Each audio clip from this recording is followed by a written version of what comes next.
This episode is brought to you by Mortgage Workflow Partners and the Mastering Encompass series, both for users as well as administrators. You can find out all the information about it over at masterengencompass.com. Also, if you'd like to check out what we're doing on YouTube, go ahead and subscribe to the channel using the @MasteringEncompass handle.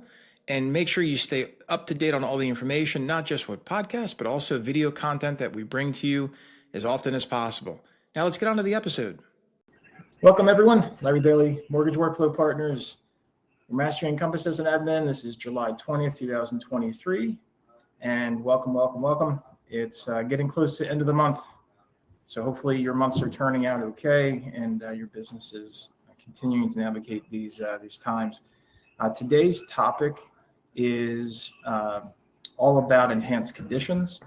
Before we get into that, of course, we're going to remind you that every Thursday at 1 p.m. Eastern or Tuesday at 4 p.m. Eastern, we meet here in the Mastering Encompass community. If you're watching this and you're not part of the community, follow the links that are in this replay link that you're probably guiding at in the first 5 minutes here, and join. It's free. It's open to everyone, no matter who you work for, and that's the way it needs to be. So these events are all about you. So Michelle, Chris, John, Angela, and Jolene, thanks for joining us on the kickoff. As far as the call today, if anyone has any questions, feel free to either throw them in the chat or feel free to let me know in the chat that you want to jump on stage and kind of talk through your problem with the screen share, etc. So having introduced that, I've been kind of strategically building up and really focusing in on not only talking about desktop settings that you may not have been aware of at all, or may not have been aware that they've been updated, but then also starting to really guide the conversation towards Encompass on the web. For us old dogs, Encompass on the web has been this kind of misty feature thing that's been out there. And of course, it always started as LO Connect, and it's still, the domain is still Encompass, loconnect.com. But don't let that fool you.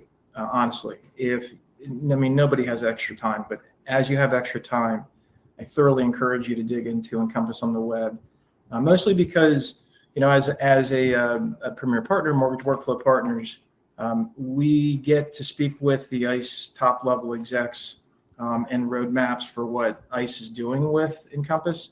And back in June, I want to say, it might have been May actually, we in our monthly meeting with the group on roadmap, the idea of Encompass on the web is parity plus. That's an exact quote. And what that means in English is that ICE's vision here is to make sure that you can do a full loan. Thanks, Michelle. Yeah, I'll definitely take your question here in a second on HELOC. So as you can actually perform your full day in Encompass on the web. Today, obviously, depending on your department, depending on your responsibilities, that's possible, but you can't do everything. And one of the important parts here is make sure that you watch for the announcements. We're doing a big show, and I'm pumping this up intentionally. But August 2nd, look for my announcements. August 2nd, I'm pushing out. We developed a really strong partnership with a longtime ICE solutions provider, and we're partnering together because they do really fantastic, awesome technologies in ways that they're creating things, but promoting that out in a certain way that like some of the things I help craft. And so part of what's coming out on August 2nd is business intelligence, a product that we're bringing to market. And then also I'm developing out a way to develop a CRM that is not on market yet, but basically to craft that in combination with using Encompass on the web and specifically the loan officer functionality. So more to come on that. Listen, if you're watching this preview, this is just a preview. We're going to get into this. If you're not part of the community, please get over to the community to watch the entire event today, because we're going to talk about enhanced conditions and take questions from Michelle and Angela. So Michelle says, I have a question about the minimum payment section of HELOC important terms. Do you want to come up on stage? Do you have a mic, Michelle? You can just talk it through on your question. Probably easier. Sure. All right, Michelle, where are you? Michelle. And invite as a speaker. Invite. Cool. In the meantime, just because I have a test environment, I'll go over into screen share here, and we'll come over here. Let's get out of this file and go into a HELOC minimum payment. So hopefully you're getting on, Michelle, and certainly for anyone else, go ahead and ask a question in chat, like you said, and you can come up on stage. And Michelle, whenever you're showing on my side, you're invited. There should be a little pop-up. You might have to authenticate through. But while Michelle's coming online, we'll come over into the HELOC minimum payment. And this happens with some companies when you go into, you need to establish a minimum payment regardless of the balance. I'm not a compliance person, nor can I give you compliance advice, but always check with your compliance team, because different states have different laws around minimum payments. So Michelle, if it's not showing up for you, I apologize. If you want to go ahead and ask the question in chat, feel free. Not quite sure what's happening there, but there you go. Hey, Michelle, you with us? Sorry about that. That's okay. So our question is, we have a couple of different types of loans. So we have like the fully amortized, interest only, and then 1% payment. So I've structured those each in the initial payment and the draw and everything. But when it comes to what populates on the like in the historical table section is the minimum payment requirement. Yeah. They're wanting, our compliance department is wanting us to update the wording there because it reflects as if it's only an interest only. Right. And so they want it to, reflect like fully amortized. Your payment would be, equal payments of this over this period of time. Yeah, and did you go in? I'm just curious. Did you go in and customize the historical table, HELOC table here? Did you create one of these guys? I mean, I have a dynamic table in there. Okay. But I didn't. Is there a way to make those different for those different types? I don't know. I've never. The only time I've come up, and you're a bank, right? Yes. Yeah. So banks and HELOCs, it always throws up red flags for me, because typically banks like to create stuff that nobody else really does in the open market. Like I got a bank that's doing a 5/6 arm. Like, who does 5/6 arms? And so the documents never really line up always 100% of the time. So if you're using the dynamic table, and it sounds like your compliance team is looking for specific language on the disclosure, though, not necessarily the table itself, but actually additional language. Is that right? Yeah. Yeah. I mean, the reality is, if it's not in any of the doc sets that ICE supports, you're going to be with probably the majority of other folks in this situation. You're going to have to create and support your own custom disclosure table. Yeah, your language in there, because you can. So what I would do is, if it were me, if I were in your seat, I would get the compliance team to give me exactly the language they want. So basically mock up a document exactly the way you want it to look. Open a ticket, explain to ICE that, hey, here's my test file. Here's the language that I want it to produce. I've tried these other things. I can't get it to produce. Please advise. And what'll happen is they'll transfer that probably into, probably over into the team that supports that. And you're probably going to hear like, hey, sorry, it's not something we support, or support means that they created it and they monitor for any changes. That's what support means in this instance. Yeah. So, I mean, I could take the important HELOC terms and customize it, but like if you go into the printer function and you print it out with the IDs, that important terms section, it's all it's not something that's like written and then it's all dynamic. That's what I mean. It's all in the background, right? And so it's Yeah. feeding in from EDS, right? So if you guys ever do like a print preview or print with data, it's blank. It's pre-filled on the EDS engine. So, I know in my experience, I've had some clients actually open up a case with ICE to do like a business rule to insert specific language. Had one recently where they wanted, what the hell was it? Was it ARM or HELOC? It was a HELOC, and they wanted to provide for a modification because in the baseline of the language, there's no modification agreement. Even if you check the box in the input form, the language and the output doesn't change. So they had to open up a case with ICE and do a change request to the note. So, you're not doing anything wrong. It's just you want something special. And anytime I come across that with EDS, with ICE, just like it was with Ellie Mae, you've got to open up a case. You've got to get your compliance team to give you exactly what they want. Sure. And then get that to ICE. And at the end of the day, you're going to end up in a document that in the change request, of course, ICE is going to state in the document that you're going to have your team sign that says you're releasing ICE from any representations and warranties of that document's saleability. So keep that in mind. Yeah. Okay. But you're on the right track. You're doing everything right. But that's the reality. If you do, if they want you to print something out and it's just not supported in the language based upon in here, it's a customization. Yeah.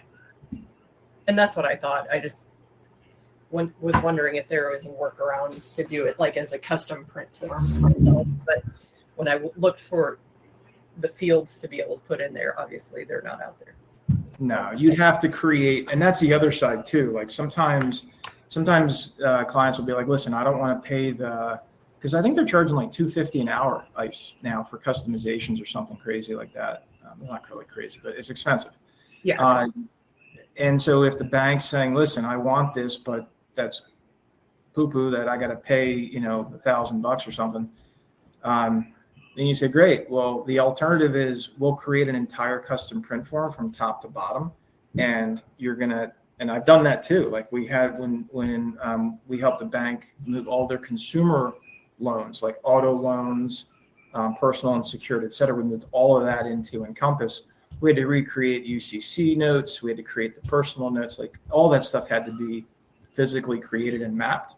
And the tables, it was a Wolters Kluwer document that we had to convert and remap. And it was fun. It's great. But we did it.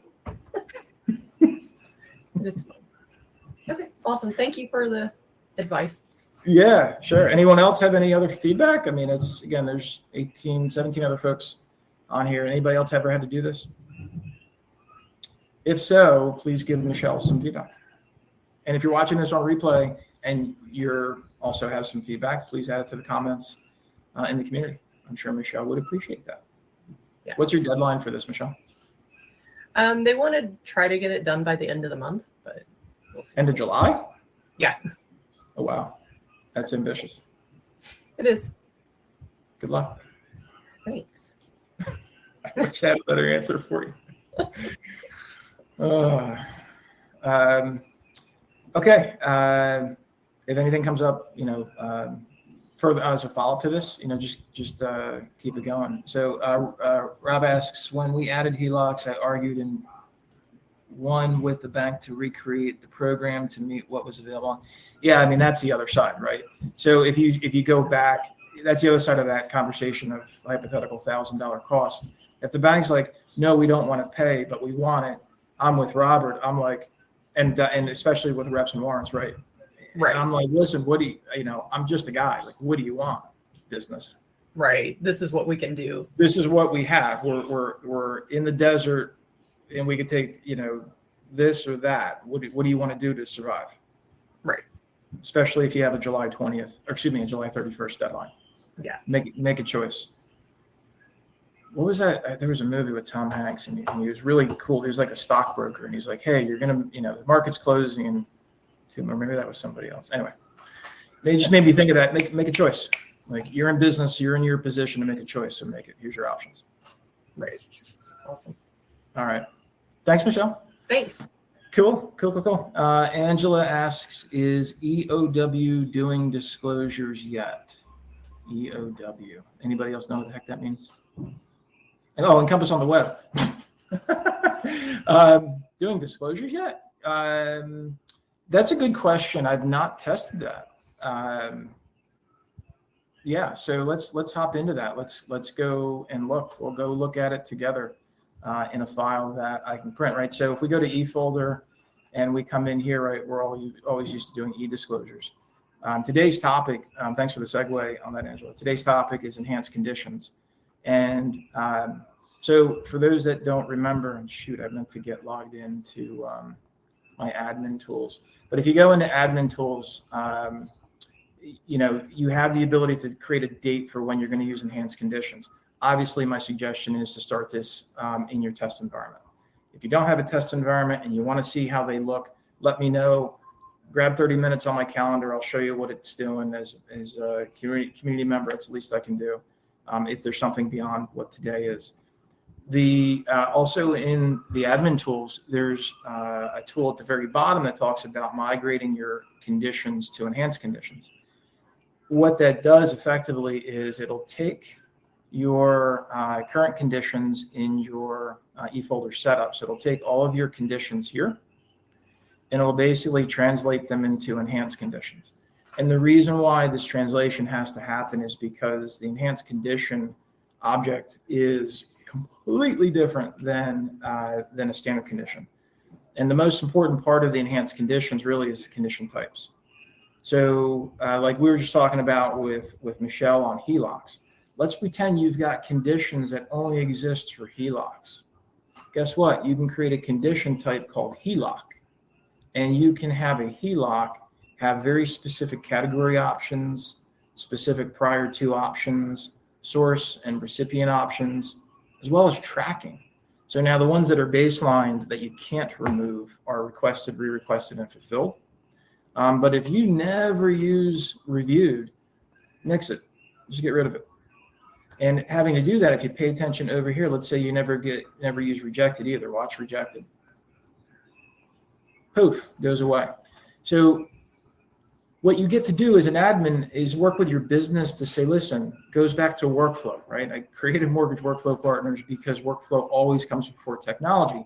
So you got to understand what your business's workflow is. And if you've got a situation where there's confusion, or you're always going into your personas to make sure that the persona doesn't have the right to do certain specific tracking options, or let's say for some cases now you've got in standard conditions, you've got some conditions that you want to only be modified by processors.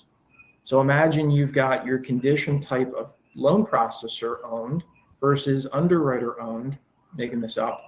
But you can have all those conditions that are in that condition type be able to be cleared by your processor.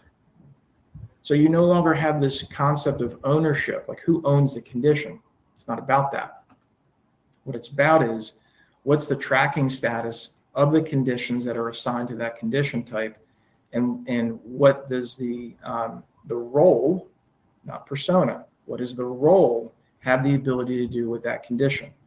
So similar to what we've always been talking about, obviously two kinds of settings go into a role. You've got user groups and you've got personas.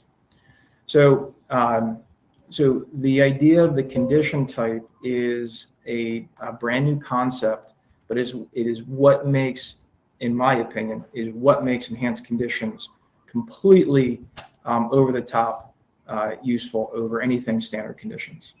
And again, if anybody has any questions while I'm going through this explanation or display, please put it in the chat. I've got that up here on screen while I'm displaying this other screen over here.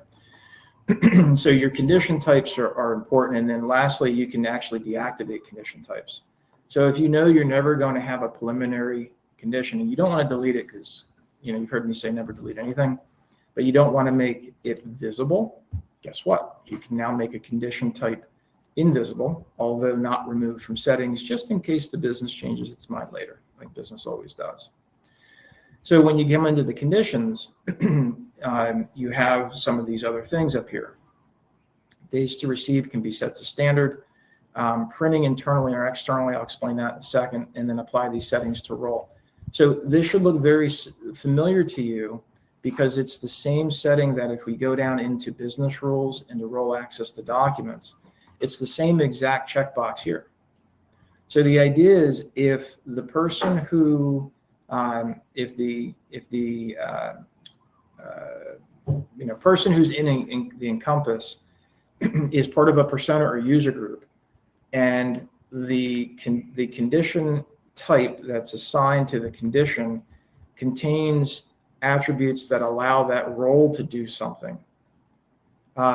Even if the role is not assigned to the file, Encompass will still behave as expected. Use case for this, you've got different milestone templates, and let's say you updated a milestone template with a new role, but that role's not in that file because you're the kind of company that doesn't like to get rid of old files, right? That exists. Or something just happened, and again, you've got files in production. I've got a client that does CTP loans, and those loans last for a year, sometimes longer after they fund. So think about that time frame to where business changes, business behaviors change. And so this checkbox is helpful to ensure that the behavior that you're expecting at the business level for the condition types exists, even if the role doesn't. So you can play around with that setting. Going into the condition, it's familiar but different. And when we look at this, what's familiar is, again, your condition type. You can track internal and external IDs for the larger organizations, especially for those that have like guideline books. Or you're using investors' guideline books. You can actually tag IDs to the condition so you know exactly where that condition came from. Or if you have to do any QC or showing your regulators or examiners that, hey, you've created a certain condition, you can use these IDs as reference points later on. Conditions cannot be duplicated. So what that means in plain language is if you've got any humans or robots creating conditions for you, and you have that checkbox, you can only have one condition for pay stubs. Maybe that's appropriate for you, maybe it's not. Internal description and external description.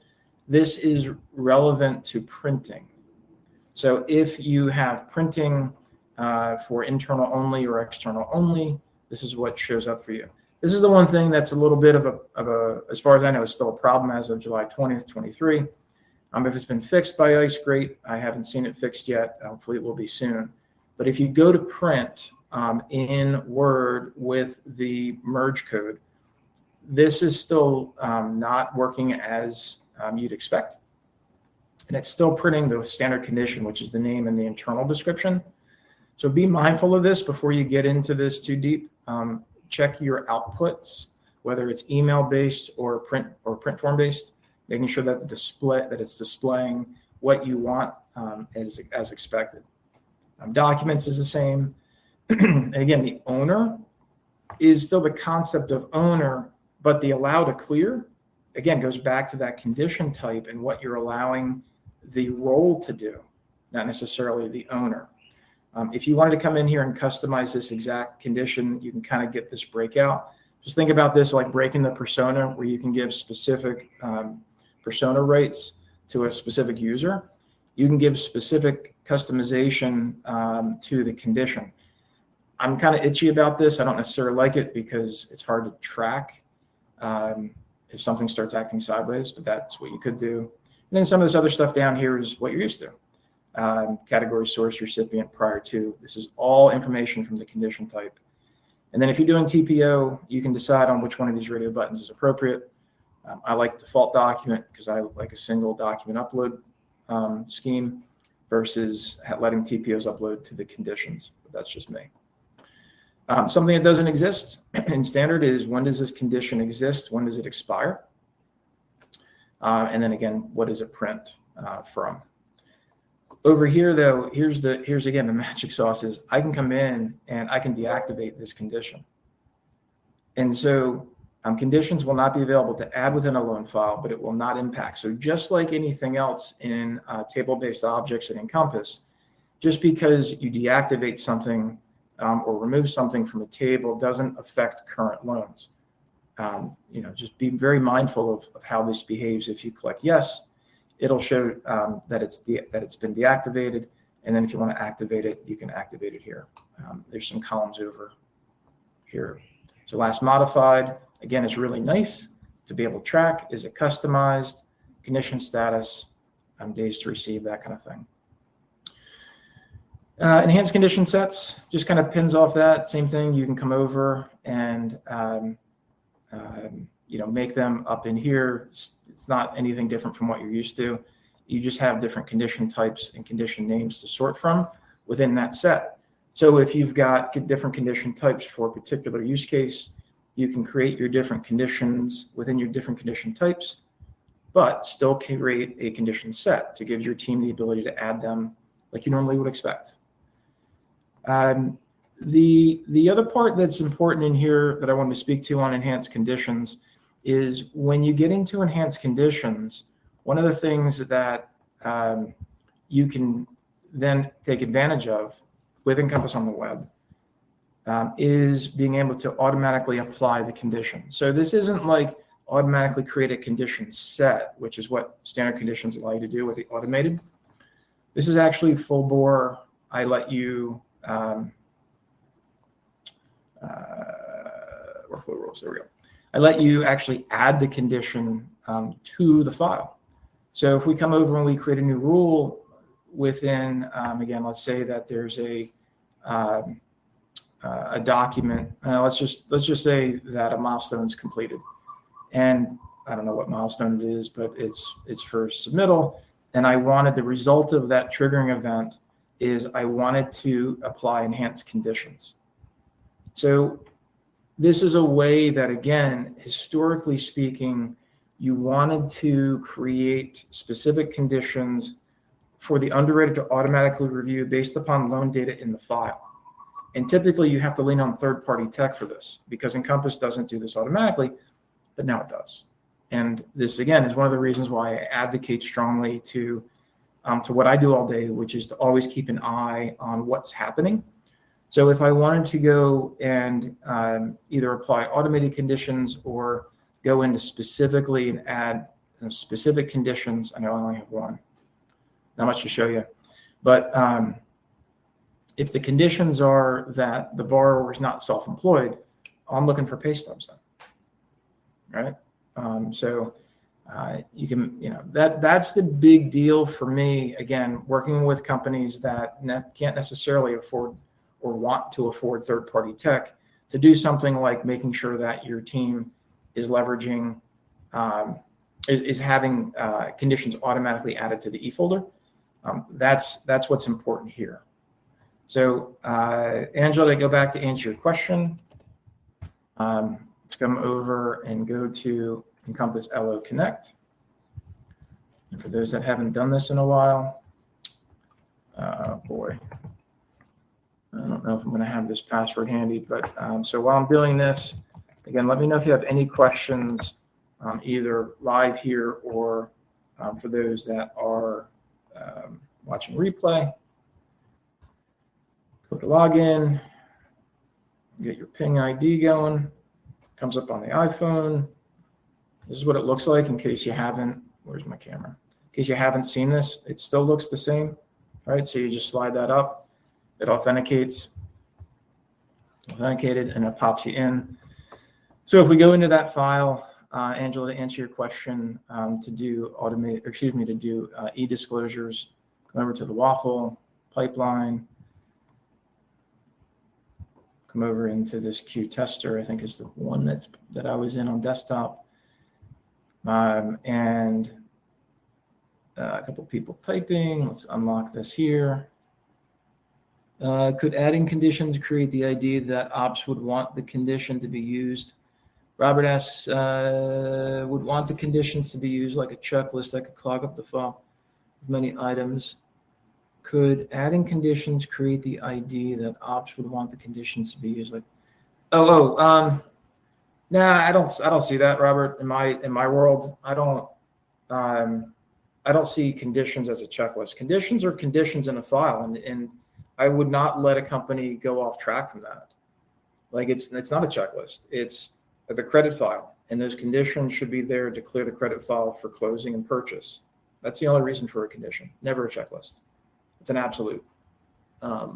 Bethany asks, what is the best way to move to enhanced conditions? We currently use a plugin that autofills them, but we're looking at other options. The best way to move to enhanced conditions is to test, Bethany. I mean, I'm presuming that you've got a test environment. Enable it in the testing environment and look at it. I don't think that there's a true answer for everyone on that.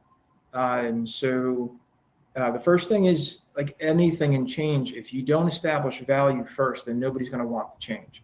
My attitude is always, I'll only change if I see value. And I think every other person is just like that. Right? Nobody likes change, A. B, everybody wants change if it's going to make their life better in some way, shape, or form. So look at the enhanced conditions. There's a ton of information. I mean, I could spend probably a whole hour talking about enhanced conditions, both the positives and the fact that there's these little hiccups like in the printing. But the reality is this is where we're headed, right? So it doesn't mean you have to get there today. But as far as ICE's roadmap is concerned, Encompass on the web, like I said earlier, is parity plus. So to be able to come in here and get over into,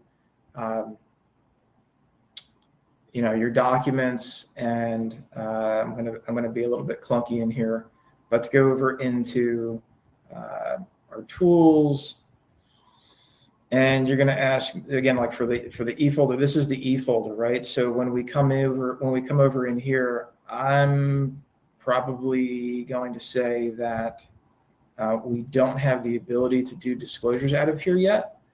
That's both recalling from memory right now and also not seeing clear functionality that I can order e-disclosures from in here. This is simply a working environment, which is why I said earlier in previous meetings like this, that it's really helpful to focus on teams where I saw for the workflow, for task-based workflows, and then also for loan officers, because again, this concept of getting you as a loan officer, getting you into Encompass on the web, not only for functionality, but for ease, but then also for tasks, and then also for running dual AUS, and some of the automated opportunity language that goes out to the borrowers in terms of what they can qualify for or not. I'll speak to more of that later on in the series. But I'm not seeing, to go back to what you're looking for, Angela, I'm not seeing anything about running disclosures on the web. I'll do some more research though. So thanks for the question. Do some more research and come back to you on this. Fair enough. Purchase advice, conversation log, these are all tools that have recently been added. AI services, underwriting center. All right, so here's this is to dual run your AUS, your early check, and your LQA, those kinds of things. But that's not, and I don't have it set up obviously, but that's not in there. And then under forms, these are just your input forms coming over. So we should probably do some more work on that. Sean's typing a note. Maybe he's going to give me some insight as far as where I could go for that. Maybe Sean knows more. But hopefully this is giving you a little primer for enhanced conditions. I know I'm 4 minutes over, so I apologize. But I wanted to make sure I showed you what that looks like for, get out of here, for the enhanced condition. And again, in the E folder, when you come over, you don't have enhanced conditions when you have 4 tabs of conditions in here. You'll have 1 tab. I don't have it enabled because I don't want to lose this functionality because I'm still supporting clients in my test environment. I do. I should have probably launched that. So maybe we do a follow-up. Last question here, maybe, unless somebody else has got something. So Sean asks, what are the things to be aware of when moving to enhanced? For instance, do you lose functionality of something else? Sean, the only thing I found that's a drawback is the printing. And again, for those, if you don't know what I'm talking about, you haven't seen my my explanation on this. If you go into loan custom print forms, what we're talking about is the macro. So if we go into the custom print form, the macro that we're talking about, if I get this over here, is under conditions in here. So typically you'll do enhanced conditions by options because that's the most awesome part. Because you can do all kinds of things, and tracking options is typically what I use. So I'll do either requested or certain types of conditions, but here you can do your external conditions only or open. Another one that I like to use besides tracking options is source options.